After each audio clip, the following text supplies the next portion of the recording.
See, it would have been funnier, Javier, if you'd asked. So, Mattson, what's the distance between Dublin and Galway? No, that's that's what you should have. Me being a red. That would have been funny. How far away is the plot at the end of the rainbow, buddy?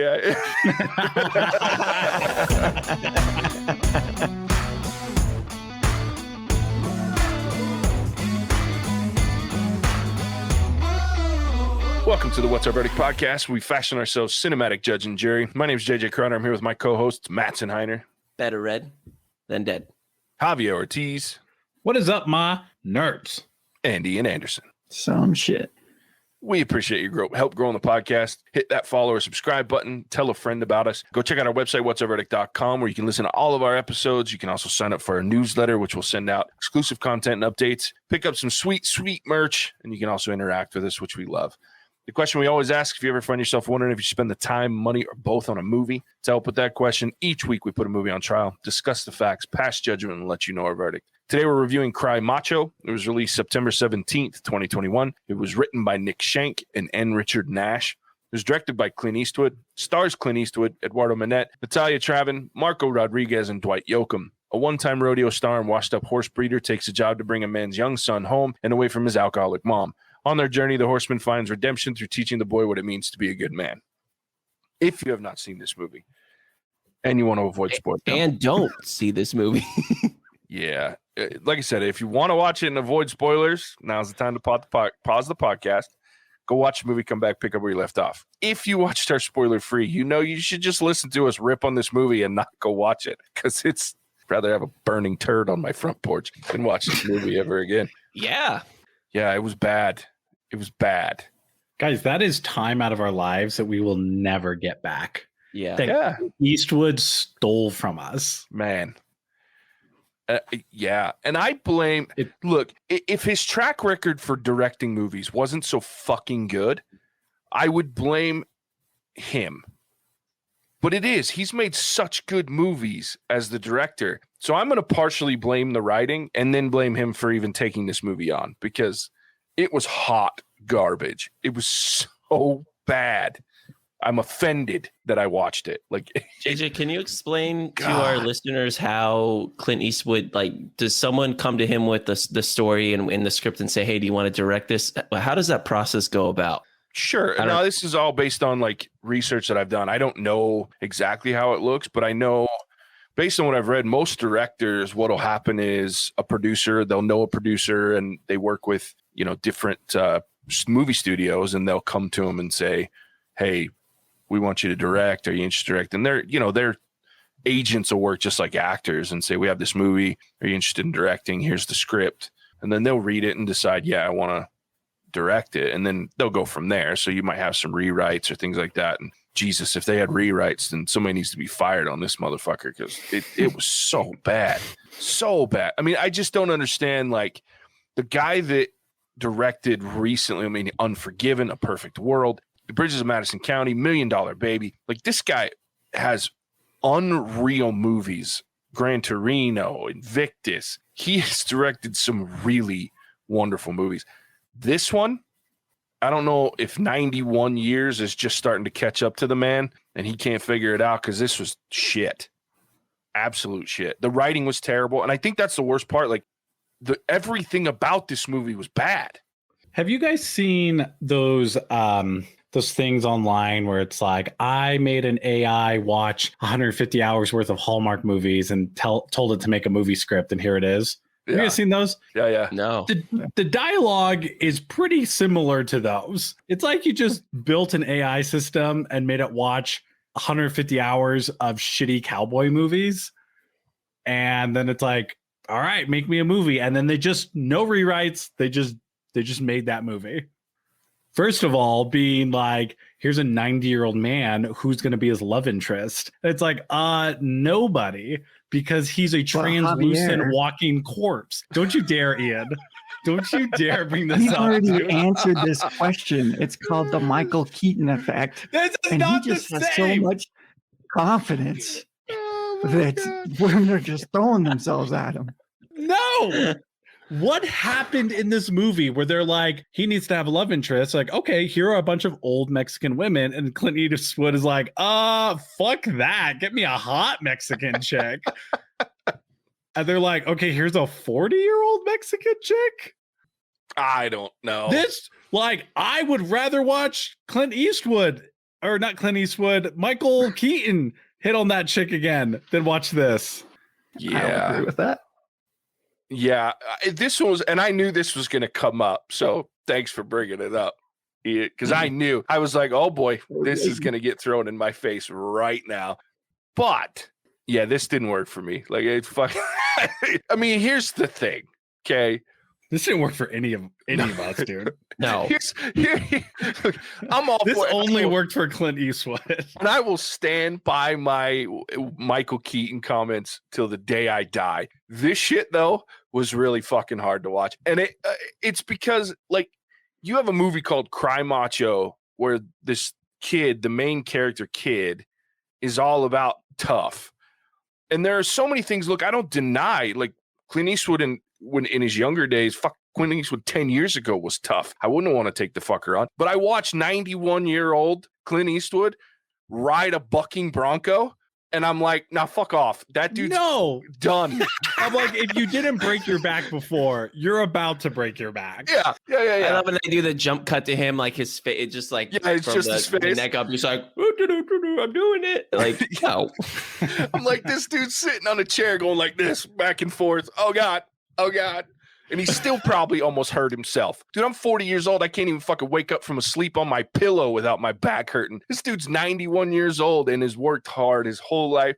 That fucker is not riding a horse that's kicking like that.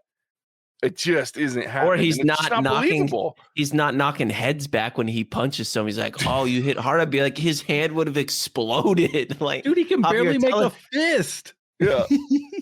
Yeah. Or when he's drinking his cup of coffee and it's like shaking. You're like, he would have like punched you, and you'd be like, "Oh, you scratched thanks for scratching that itch." Like, he punches like a 13-year-old kid, and the kid's like, "You're fast for an old man." I'm like, "No, he's not." Yeah, you see him get in his car. I was like, that took him like 4 seconds to sit down. Well, and I think that's the real crux of the problem with him casting himself as the lead in this movie is that, like, I didn't even believe him when he's chucking around the 13-year-old kid. Like, I'm that kid would whoop your ass. Like, absolutely. He would break every bone in your body. Seriously.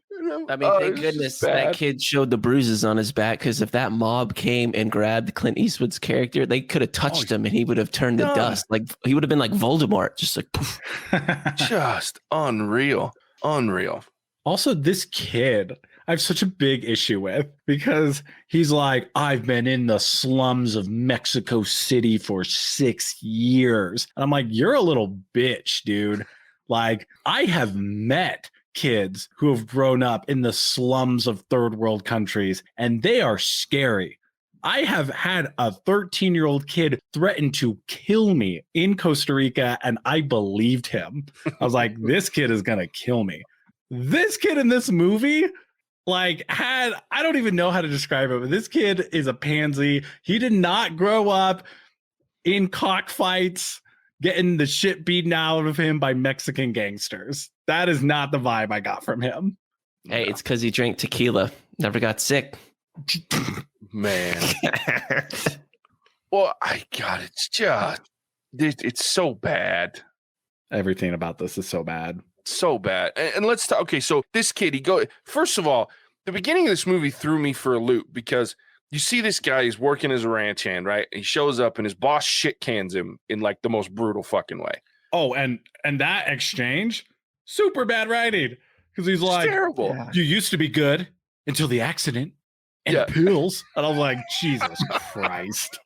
And he had this conversation 50 years after it was needed.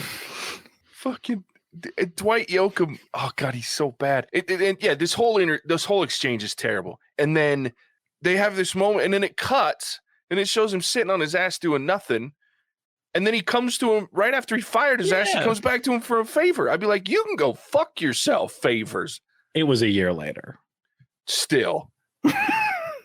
I don't care if it was 10 years later. You fucking talk to me like that, I'm not going to pick up your kid. Drive your happy ass to Mexico yourself, bitch. I'm not fucking going. Yeah, he's like, oh, I've got some legal problems in Mexico. I'm like, don't we all, dude? Yeah. We all got legal problems in Mexico, man. What are you talking about? We were watching, you started to ask him, like, hey, I need your help. And then you realized what he wanted them to do. I'm like, how does he believe this 90? Maybe he wasn't 91 in the movie sense. Maybe he was 70 or 80, whatever it was. How did he have confidence that this man was going to go down and get his son from Mexico and come back like alive, or even have enough energy to get down there? Like, the dude can't even walk anymore. This dude is sleeping. Because it was the reasoning that he's like, you're a real ranch hand and he'll see that in you. And the kid like does literally see that. He's like, oh, you've rode horses. You broke horses. You're going to take me to a ranch. Like, yes, I'll go with you. It's weird to me that worked.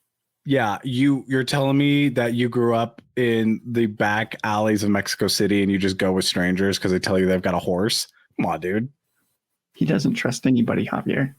Except for everyone he meets in this movie. No shit. The writing is horrid.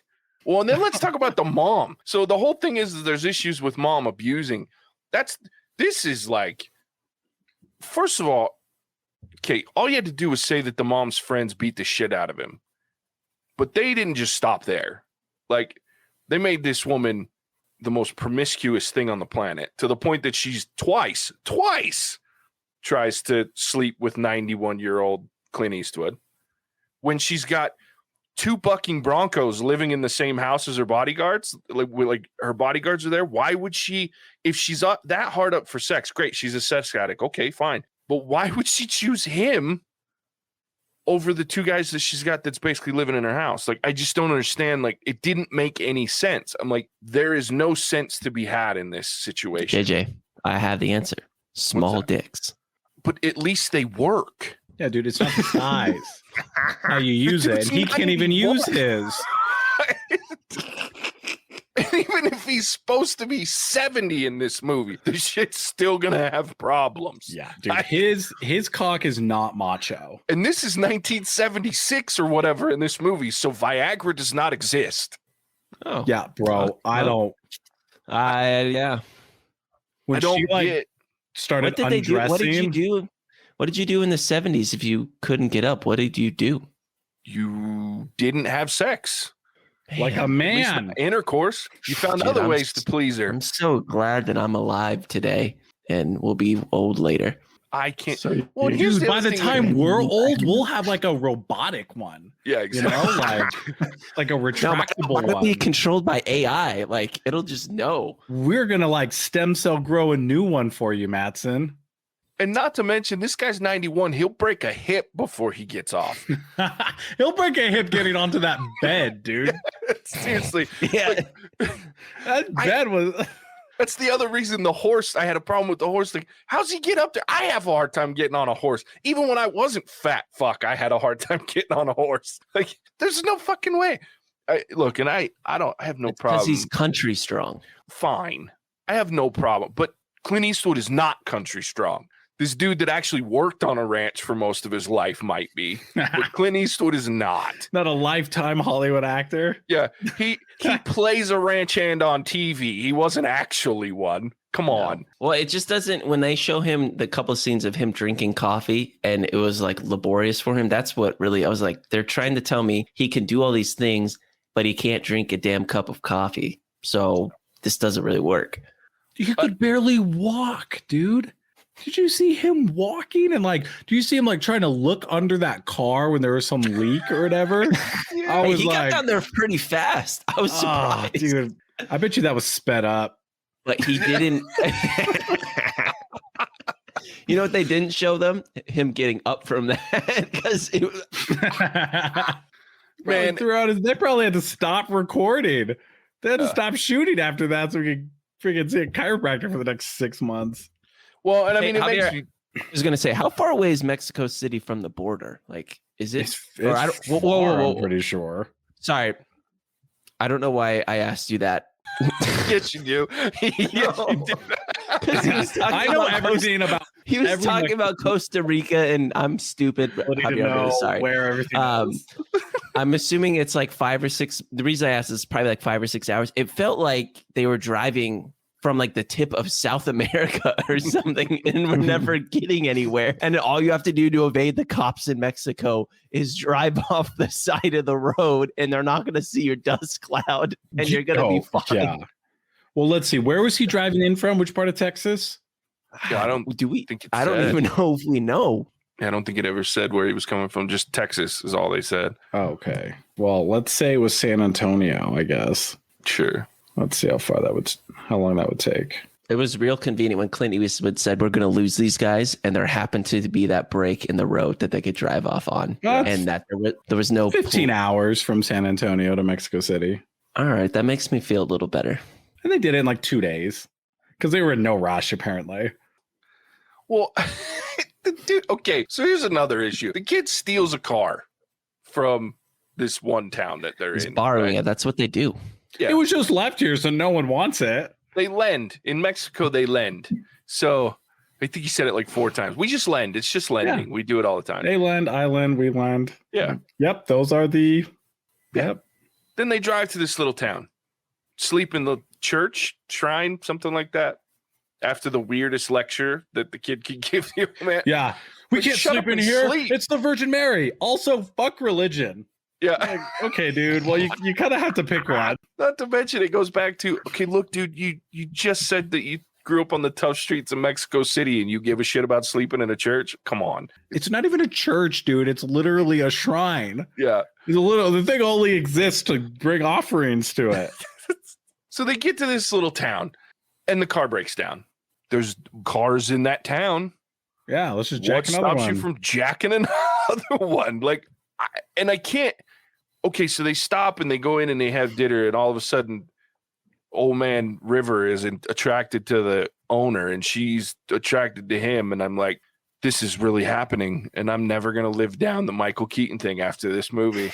Because how do I say that it's okay for Michael Keaton and Maggie Q to get together, but it's not okay for these two? And I'm like, God damn it, but it's not okay because it made no sense and it did not work. There was honestly, no chemistry. They helped your argument. An interpreter to have their conversation. I'm like, how is this attractive? Like, how are you two having a good time with this? This is not believable. It's awkward. And nobody in this movie can act with the exception of the woman that's attracted to Clint Eastwood, which ruins all of her credibility.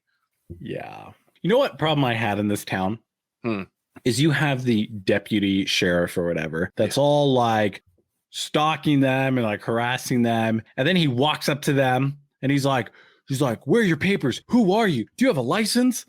And then he's like, actually, my dog is sick. And if you don't fix my dog, my wife is going to be angry. And that's bad for you. And the dude's like, your dog's old. And he's like, oh, thank God. Thank you. Okay, awesome. We're cool now. I'm like, what the fuck just happened? What character development exchange just happened here? And then the next thing, the sheriff is animals. Yeah. Next thing that sheriff is lying to the feds for him because he said his dog was old. Well, and I love that they never show him actually fixing any of these animals. No, we can take care of that, and then it cuts to more of the weird romance scenes, and I'm like, oh God.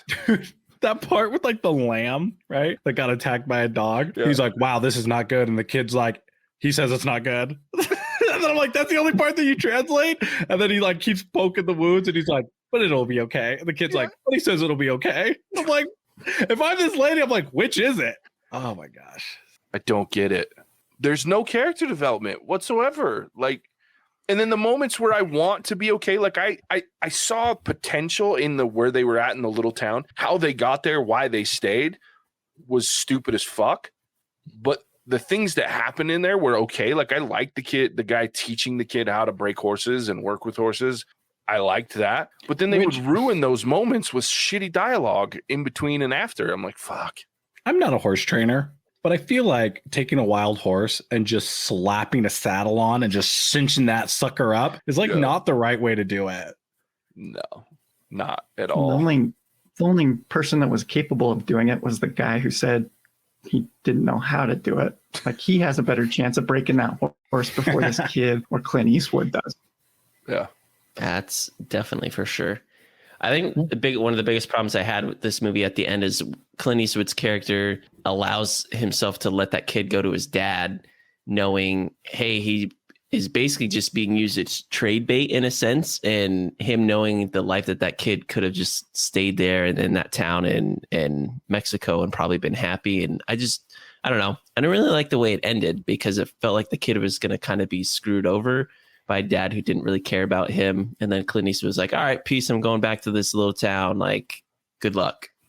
I don't understand. It was interesting that this kid who, like, when he finds out that Clint Eastwood was lying to him, that's when the cops show up and the kid tells him how much he hates him and how much, like, he was a liar and all this stuff. But then he, like, protects him. He doesn't, like, oust him and be like, yeah, this guy kidnapped me. So if you could take care of that, that would be great. Which is what I thought his character would have done, the way he acts. So I don't know. Well, and then to build on that, after they were done, they were just good friends again. Like, there was no problem. I'm like, wait, what? Like, right before this, you were ready to fucking get out and leave him. Like, what the hell? Hey, he still doesn't trust anyone, though.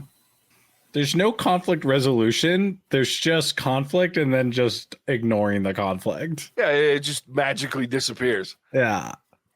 Well, and to your point, Mattson, like, what happens? Not just that he's going to be with a dad that might. What if the dad sends him back? It's been made clear that the mother doesn't care about the kid. He gets his ass beat. He gets used as a tool of molestation. Like, he's obviously been molested. Like, he mentions the uncles and the creepy old men that he's afraid of Clint Eastwood's character at first because he thinks he's one of his mom's clients that's there to have sex with him. And I'm like, why would you let this kid go to a dad that's going to send him back to this situation? That's the only bargaining tool, right? Because this dude's like, we have some investments and I want 50% of my investments. And isn't that the plan, to trade the kid for the investment? Yeah, that's what he basically said. If she wants her kid back, she'll give me the investments. And I'm like, great. Go ahead, Clint. Send this fucker back to the worst situation I've ever seen. Yeah, we're just supposed to be cool with that? Like, that's like a good ending? Yeah. But you know where you can find me. I'll be dancing in the little restaurant with the sexy Mexican lady. Is he going to find him, though? He may have a tombstone there in like 6 months. Seriously, what's the life expectancy on this dude? Hey, man, love is good for your health, right? Fuck. Sucks. He's just like, I got some stomach problems. And he's like, that's because I drink all your filthy Mexican water. And I'm like, Jeez, dude. I did love that the kid was like, no, asshole, we drink it all the time and we're just fine. You're the problem. Well, and then I love that he picks the prickly pear and just hands it to him. I'm like, pretty sure those have needles somewhere. Yeah, okay. That's what I thought. Oh, I've been around plenty of cactus in Arizona. I've never seen a prickly pear that you don't have to get rid of the spines first. I feel like he bit the one part, like a little teeny part that didn't have it.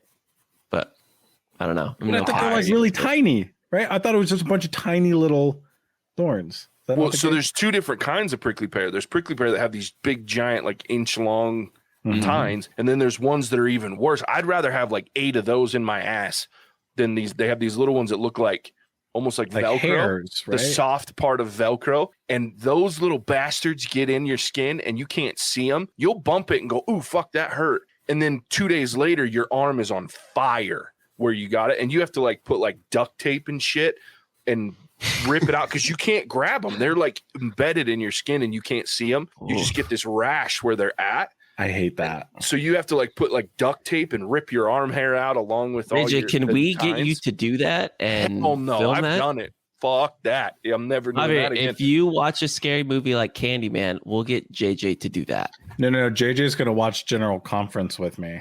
Oh yeah. I'll never put I'll do that way before I ever put one of those things in my arms again. That shit was horrific. Man, that was some of the worst pain I've ever felt. And it's not like it hurts that bad. It's just that irritating. It feels like when it gets nasty and your skin starts getting abrasions and shit from them being in your skin for a while, like it feels like someone took sandpaper and just Wow, you'd rather watch 8 hours of conference than do that. Okay. Yep, that particular cactus. Now I've had jumping choyas. That's the other one. Now jumping choyas are nasty too because you don't have to hit those bastards. They literally jump at you if you get close enough. They're little balls. They jump at you. No, I'm serious. I don't know if it's the static or what, but like the cactus grows up and there's like little balls of spines. And if you get close enough, you don't have to touch them. I hate those ones, man. Those things suck. Close enough, they literally they call them jumping choya because they'll actually go to you. Are those the ones that are like little balls that stick on everything? Yeah. Dude, those things suck. They're the size of a golf ball and they grow on top of each other and out of each other, but they're not fully connected. And they'll like come out and you'll have like 5 or 6 of these things all over your body and you can't. And the tines, the very ends of them are really hard needles, but the back side are like this frail paper-like. So you can't just grab them and pull them out. You have to take a knife and run it along your skin and catch it into the needle and pull it out. Or get pliers and go all the way down to your skin to pull them out. Horrific, dude. Cactus are no joke, man. I think I'm starting to come over to you guys' side because I think that was more entertaining than any part of Cry Macho. That's what I was gonna say. And more educational. Those things do suck, JJ. I haven't seen one of those since Arizona time. Oh, yeah, I forgot about those. It's no joke. We'd go out in the desert and I forgot about those. I had jumping choya from my ankle to my shoulder embedded in my skin, my shirt, my clothes. They were everywhere. It's horrible. And they just hop off the freaking, that's what it feels like. And then they just run everywhere. Shoot, one of those got Clint Eastwood's character. He's down for the count. Done for. Oh, God, I'm trying to think of what else. I'm trying to think if there's anything about this movie that I did enjoy. We've had such good luck with child actors recently too. This one was so disappointing. Like this is a kid that felt like he was a child acting. It didn't feel like he didn't understand the assignment. Yeah, he didn't at all. I would be more forgiving of the kid if he understood the character and stuck to the character despite being in a bad movie, right? Like I'd like to think that I can give credit where credit is due, but there's just no credit due anywhere in this movie except for, like you said, that lady. The lady was great. Marta? Was Marta her name? Marta, yeah. Oh, yeah, that's Ian's name. Cry Marta. She's still creepy though, but she was great. No, she was fantastic. Like I love when she ripped that dude's ass. The deputy guy. Yeah. She wasn't even like. She's like, get the fuck out of here. Go away. Like this isn't. And he just was looking at her like, oh fuck, okay, and just left. And then she's just like, yeah, you're gonna. She like scolds Clint Eastwood character, kind of. You were gonna leave without saying goodbye. Bye, bitch. And just I do away. As I please. Yeah, I really enjoyed her, but she was it. And it's funny because the guy that owned the horses, like they would catch the stallions, and they were trying to break him for him. Like I liked him. Yeah. He was in it for 2 minutes, and he's a good actor, but I liked him. Wow, we're really scraping the bottom of the barrel. This movie, if we're commenting on that, he's not even like a supporting character. He's a bit part. He's like a fucking It's like you get that shit. He's like in a video game. He's a very minimal NPC. Yeah, he's the dude you hit with the horse. Yeah, he's the guy you steal the car from when you need a new one. Yeah. He had like 2 lines, and the rest of his acting was nodding. I will say the mom wasn't bad. That's true. Her character to me, I think they did too much with that character. Yeah, that was my problem. I wasn't intimidated by that character, and I feel like that was sorry for her. Yeah, I think that's what they were trying to go for, is like intimidation. Like she's crazy. I'm like, I'm not getting crazy vibes. I'm getting like perverted vibes. I'm getting bipolar or like some sort of thing that she's not, a mental disorder that she's not being treated for. Like that's what I was getting. Can we give a shout out to Macho at least for saving them by attempting to peck that guy's eyes out, and he dropped the gun, and wow, like the tides. Oh my gosh, I forgot about that too. Well, and even worse was the time when he had the kid like in a chokehold, and the chicken's just attacking his jeaned legs like it's a dog. Yeah, I'm like, dude, kick the chicken. It's done. Yeah. All you gotta do is kick the chicken. That's what was going to happen. Is he was just going to curb stomp it right there in the dirt. Yeah, like, That's exactly what step on it. But he's like freaking the fuck out. I'm like, what are you doing? And he had a gun this whole time. I feel like that's more of a message. Is the macho gets curb stomped to the ground like that fits. Yeah. You know? I feel like there's something there. There's no point to watching this movie. You will get nothing from this movie. I can't believe we talked about it this long. I'm impressed. We did good. Oh, one more thing that bothered me was this kid's accent. And that sounds a lot more racist than I meant for it to sound. But it almost sounds like he's like over accentuating his accent, right? It sounds like he speaks English better than what he did in this movie. And so he's trying to make it sound like that's not racist at all. Your good friend earlier on this podcast just assumed that you knew how far away Mexico City was. So that was bad. I was like, I'm not from Mexico City. I have no idea. No, that was really bad. From San Diego, bitch. I'm American. So. Hey, Mattson, quick question. Make fun of myself. How far is Los Angeles away from Baltimore? Oh, I've got this. That drive is going to take probably like 42 hours. No, 41. For real? Wow. Baltimore from Los Angeles? That was pretty quick. Probably close. I feel like I've got to be close. All right, let's see. Probably close. This is how interesting this movie is. I'm just gonna see. Hold on. I want to know now. I feel like I got to be kind of close. Maybe it's like 39 hours. To Baltimore. Let's see. Drum roll, please. Still loading. Oh man, I can't hold this for very long. I'm getting tired, guys. I'm 91. 14 hours. So what is that? That is going to be that's 38 hours. 38 hours. Hey, that was pretty good, dude. Yeah, that's pretty bad. You're only 4 hours off. That's not bad at all. That's really close. See, it would have been funnier, Javier, if you'd asked. So, Mattson, what's the distance between Dublin and Galway? No, that's what you should have. You did it.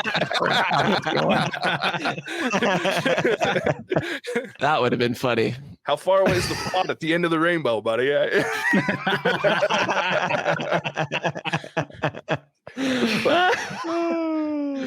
God, I feel like we had to like make up entertainment for this movie because there's just nothing to talk about. So let's be done. I don't want to talk about this movie. Although we're gonna bring it up another podcast like we always do. But I'm done with talking about this.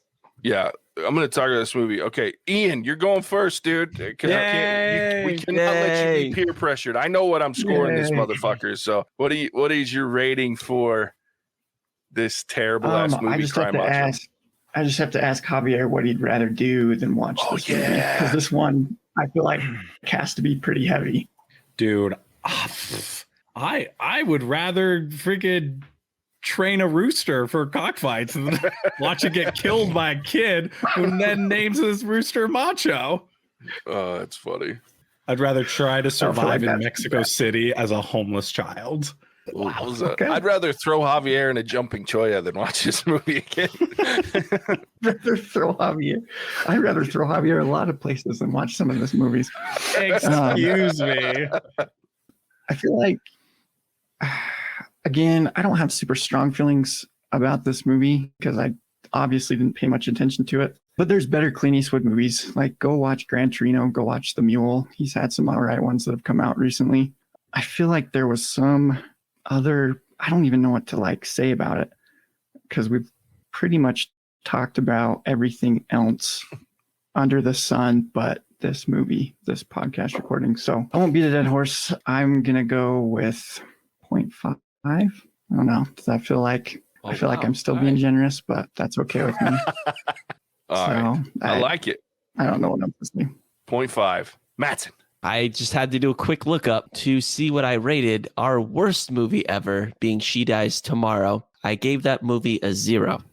Yeah. This movie is better than that movie, but just giving this movie a 0.1 is what I'm going to give it because it is a 0.1 notch above She Dies Tomorrow. I don't need to say anything about this movie. It sucks. It's terrible. 0.1. It's either 0 or 0.5.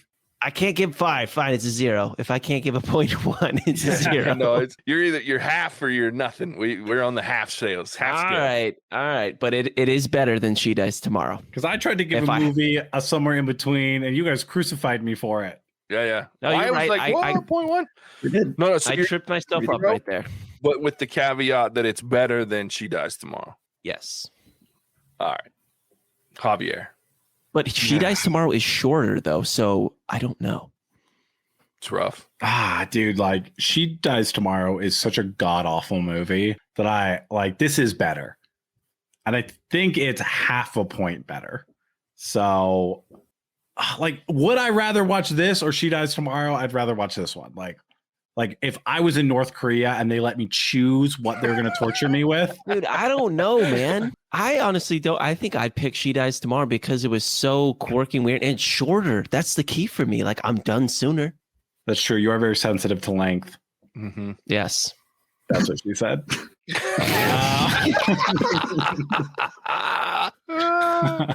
Setting them up and knocking them down. I like it. I paused, gave you guys a chance.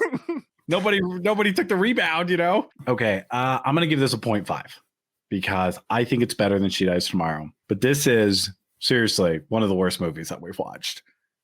Like, it's all fun and games until you go watch this. I'm serious. Don't go watch this movie. It is terrible. There's nothing redeeming about this movie. And that's it. The fact that critics gave it a 55 something. And then the audience score gave it a little bit higher. Honestly, guys, I don't know what you're seeing in this movie that we aren't. It's bad. Like, can you imagine paying for this? Or if you had to go see this in theaters and you paid for this with like a couple people, like. If I had to go see this in theaters, I'm like, you guys deserve to shut down after this. I'm not buying any more popcorn. You guys deserve to go bankrupt. AMC would be dead. We've been going together to most of these movies lately. If we had gone and seen this in a movie theater, I might have hit one of you just because I had to. Like, I would have been so pissed that I drove down to South Salt Lake and watched this movie, spending money. Like, fuck, I can't even. That makes my blood boil just thinking about it. It doesn't help. I feel like we got the two bookends where we had some of the best dialogue I've ever seen or heard in a movie in Cop Shop. Mm-hmm. And then we got the worst dialogue I've ever seen or heard in a movie from Cry Macho, like right after. Yep. Yeah, stark difference. Man. And it has nothing to do with comparison. I went in not thinking anything about, because I don't even want to say the name of that great movie we watched last week in comparison to this fucking movie, because this movie was blasphemy, fucking garbage. And I'll tell you, it just makes me angry that we make movies this bad. And here's why. Okay, so I'm rating this movie a 0.5. That's the exact same score I gave She Dies Tomorrow. I'm not to a 0 yet. I'm holding out for that 0 movie, but I would almost, I'm having a hard time deciding whether I want to watch She Dies Tomorrow again or this movie. And I say that because at least She Dies Tomorrow had dolphin sex. It had something that interested me, that I was like, this is a weird conversation that I could see myself having with my friends. There was nothing about Cry Macho that I was like, this is awesome, except for the one. No, actress. you have dolphin sex and She Cries Tomorrow, and you have cocks named Macho and Cry Macho. So those are like, there you go. Good point, Ian. He's got a point. So thank you for justifying my leveling it out. Saying I like that we just have terrible. We have another movie that we can throw in there, but both of these movies are way worse than The Town. Oh fuck! For sure, the Town is like right in the middle, good middle. These are good bottom. Jurassic Park is a good ceiling. The Town deserves an Oscar compared to this hot shit. It's fuck. This is garbage. This movie's bad. I'm with Javier. I'm with everybody. Just don't fucking watch this movie. And like I said, I almost canceled my HBO Max just in fucking protest of having. Like I said at the beginning of this, these are the type of movies that makes doing this podcast hard sometimes, because we watch it for you all. Because man, if this didn't exist, I mean, I don't know, I would have turned this off. I would have been like Casey and kicked myself out and watched something else. Dude, we had a sliver of hope. We watched like 2 really good movies, and I was like, this is it. This is the upswing. And then just get derailed by this bullshit movie. I'm so mad. Fucking hated it. It was terrible. Anyway, I think Ian's up. No, Ian already went. He went first. You went first. Yeah. Oh, yeah. He started us on the 0.5 reality. Oh, yeah. That's right. Yeah, We need to be done. We need to end. Yeah. We're fucking delirious. This movie's made us dumber, and that's hard to do. What's the average of 3.5s and a 0? 0.375. It's too fucking high. It's a What should we just train put a wreck. zero? It's What higher. was- It's higher than She Dies Tomorrow. That was a What was- 0.125. I know, because I'm the only one that didn't give that one a 0. Yeah. Oh, yeah. I would not hesitate giving that movie a 0 again. But now I'm having difficulties like, okay, is this movie as bad? It's hard to reconcile that, isn't it? Yeah. And if we had a lot of listeners, that would be a fun premise to go back and watch the 2 worst movies ever and try and survive. Like, Fuck. Not doing it. No. I'm not I'd disgracing rather my go talent. watch Candyman. yes. Please, some listener, send us an email requesting both of those movies back to back so we can get Javier watch Candyman. Anyone besides Alec? Alec doesn't. Alec, Yeah. Alec, you can't do it. Screw you, Alec. Shit. All right. Next week, now that this hot garbage is over, the one good thing that Venom has going from me is that it follows this hot piece of shit, because anything will be 100 times better than it was after this movie. So next week, we're going to be doing Venom, Let There Be Carnage. It should be entertaining, back to some fun action, and hopefully Tom Hardy holds up. And Woody Harrelson, I'm excited to see him play that character, because Tom Hardy he's fun. always holds up. Not true. Warrior. Bullshit. What? He was great in Warrior. What are you even talking about? Wasn't the Capone one like worse or something? I never saw it. Oh, for sure. That one was bad too. He's done some misses. He's had quite a few misses. He's had some great ones, but he's had some misses. This is not going to be a miss. It's going to be an average movie, like The Town. Really comparable to The Town. No. Maybe even slightly above. JJ, just I know. let's I be know. done. Tell them It's where all we good. can find us. No, you tell him where we can find us, man. All right. If after, just remember, everyone, we save you from bad movies. We slaved through this movie, and I think we turned out a great podcast. Yeah, So we are your after saviors. listening, yes, and after listening to this, if you still like us, You hit that common like or folk. follow. You common folk, we saved you. The things we do If for you you- people. We do many things. So like, subscribe, follow us, listen to us on Spotify, Stitcher, Ghana. Check us out on whatstheverdict.com. See what's upcoming. Again, some sweet movies we're looking to in the future, like James Bond and Dune and The Eternals, things of that nature. And then check us out on social media, on Instagram, Facebook, Twitter as well. Thank you all for listening. Yeah. Don't go see this movie. Skip Cry Macho. Watch anything else except maybe She Dies Tomorrow. But it's on the same par. Just skip them both. With that, we appreciate you tuning in. We'll catch you on the next one. Bye-bye now. Bye. Cinemagic out.